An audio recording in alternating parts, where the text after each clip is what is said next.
2026 football বিশ্বকাপ আয়োজনের দিক থেকে এক ঐতিহাসিক আয়োজন হতে যাচ্ছে। প্রথমবারের মতো 48 দল নিয়ে আয়োজন হচ্ছে এই আসর, যেখানে আয়োজক দেশ 3টি: যুক্তরাষ্ট্র, কানাডা ও মেক্সিকো। তবে এই বিশ্বমঞ্চের এক বড় আকর্ষণ ব্রাজিল জাতীয় দল।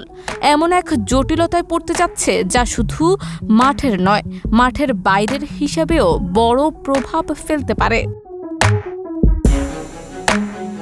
গত 31 জুলাই সিএনএন ব্রাজিলের এক প্রতিবেদনে সাংবাদিক লোরিভাল সানআনা দাবি করেছেন, যুক্তরাষ্ট্রের প্রেসিডেন্ট ডোনাল্ড ট্রাম্প ব্রাজিলিয়ান নাগরিকদের জন্য যুক্তরাষ্ট্রে প্রবেশে ভিসা নিষিদ্ধ করার চিন্তা করছেন।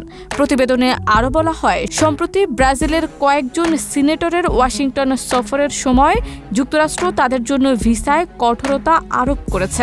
রাজনীতিকদের দেয়া ভিসায় নতুন শর্ত সংযোজন ও সীমাবদ্ধতা আরোপের বিষয়টি ইতোমধ্যেই আলোচনার জন্ম দিয়েছে। বিশ্বকাপের মতো বিশ্বব্যাপী জনপ্রিয় একটি আসরে ব্রাজিলের হাজারো সমর্থক যুক্তরাষ্ট্রে যাওয়ার পরিকল্পনা করছেন। ভৌগোলিক দিক দিয়ে উত্তর ও দক্ষিণ আমেরিকার মধ্যে সহজ চলাচলের কারণে যুক্তরাষ্ট্রে বিপুল সংখ্যক ব্রাজিলিয়ান দর্শকের উপস্থিতি প্রত্যাশিত। কিন্তু ট্রাম্পের পরিকল্পনা বাস্তবায়িত হলে এই ভ্রমণ একরকম অসম্ভব হয়ে পড়বে। বিশ্বকাপে অংশ নেয়া ব্রাজিলীয় খেলোয়াড়, কোচ এবং স্টাফদের ক্ষেত্রে এই নিষেধাজ্ঞা প্রযোজ্য হবে না বলে ধারণা করা হচ্ছে।